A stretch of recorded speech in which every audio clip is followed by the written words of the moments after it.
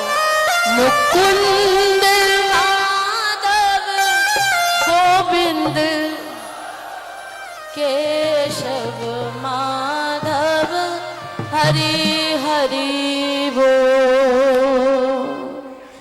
बोलो वृंदावन बिहारी बोलो युगल सरकार की जय, श्री अग्रदेव जी महाराज की जय, श्री नाभादास जी महाराज की, भक्त और भगवान की। इसी के साथ केवल एक भाव में आप आनंद लेंगे और उसके बाद कोई भी जाए नहीं, जब तक आरती नहीं करोगे तब तक फल नहीं मिलने वाला आपको कथा का। आरती करके उसके बाद आप प्रस्थान कर सकते हैं भोग प्रसाद पाकर।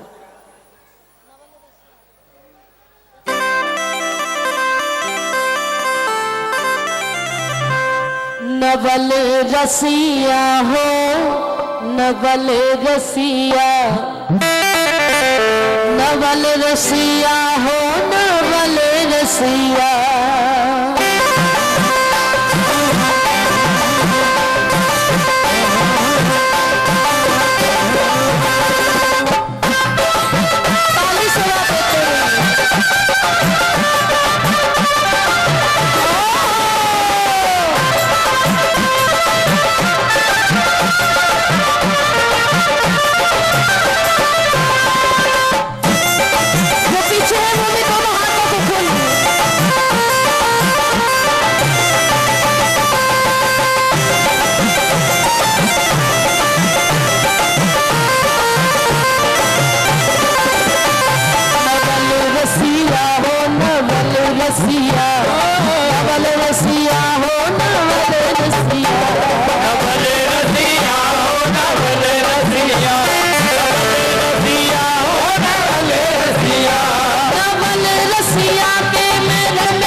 संग रास रचा, कान्हा संग रास रचे, रास रचा के मगन हो जाए, कान्हा संग रास रचाओ,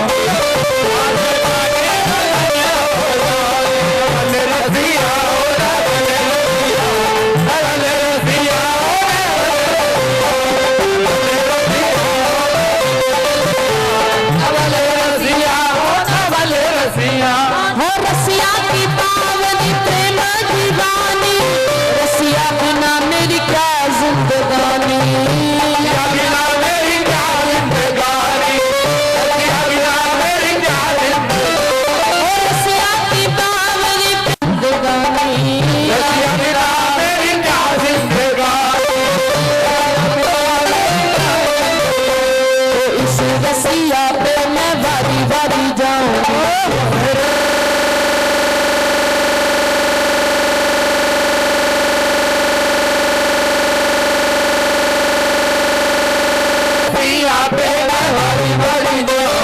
बारी बारी जाके मगन हो